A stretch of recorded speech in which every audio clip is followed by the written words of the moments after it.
நேயர்களுக்கு வணக்கம். இன்று தமிழக சட்டப்பேரவை கூட்டத்தொடர் தொடங்கியது. விஜய் பரப்புரையின் போது கரூரில் நடைபெற்ற துயர சம்பவத்திற்கு அஞ்சலி செலுத்தப்பட்டது முதல்ல.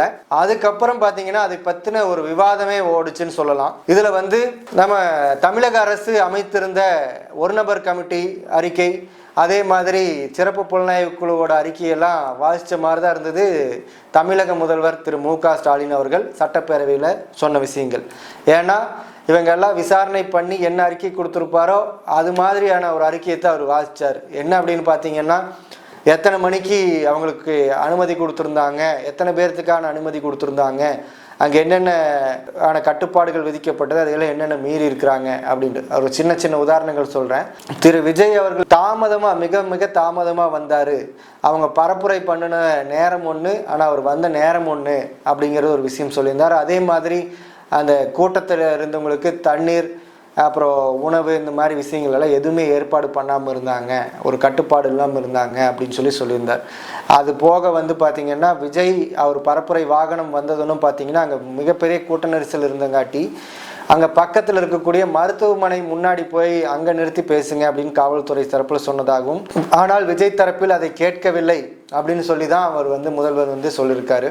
இந்த மாதிரி விஷயங்கள்னால தான் இப்போ இவ்வளோ பெரிய அசம்பாவிதம் நடைபெற்றது. அந்த நேரத்தில் பார்த்தீங்கன்னா காவல்துறை சார்பில் 660 காவலர்கள் பணியில் இருந்தாங்க அப்படின்னு சொல்லி முதல்வர் அவர் அறிக்கையில் சொல்லியிருந்தார். அவர் சட்டமன்றத்தில் இதைத்தான் பேசியிருந்தார். ஆனால் அந்த இடத்துல ஒரு பதில் கேள்வியை அஇஅதிமுக பொதுச் செயலாளரும் முன்னாள் முதல்வருமான திரு எடப்பாடி பழனிசாமி அவர்கள் ஒரு பதில் கேள்விகளாக கேட்டிருந்தார். என்ன அப்படின்னு பார்த்தீங்கன்னா, விஜய் தரப்புல இருந்து என்ன கேட்பாங்களோ அந்த விஷயத்தை அவர் கேட்டிருந்தார். அந்த வேலுச்சாமிபுரம் அப்படிங்கிற பகுதி பரப்புரை செய்வதற்கு தகுதியற்ற இடம் அப்படின்னு சொல்லி காவல்துறையால் ஒதுக்கப்பட்ட இடம். மறுபடியும் அங்கே எதுக்காக விஜய்க்கு அங்கே இடத்த ஒதுக்குனாங்க, விஜய் இதுக்கு முன்னாடி 4-5 இடங்களில் பேசிட்டாரு, அங்கெல்லாம் எவ்வளோ கூட்டம் வந்துச்சுங்கிறது நம்ம எல்லாருமே தொலைக்காட்சி வாயிலாக பார்த்தோம்.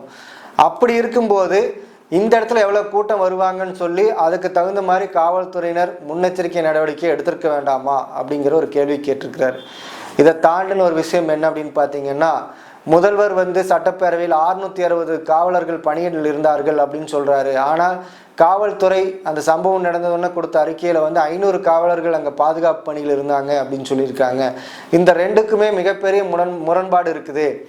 இந்த மாதிரி விஷயங்கள் தான் மிகப்பெரிய சந்தேகத்தை கிளப்புது இந்த சம்பவத்தில் அப்படின்னு சொல்கிறாரு.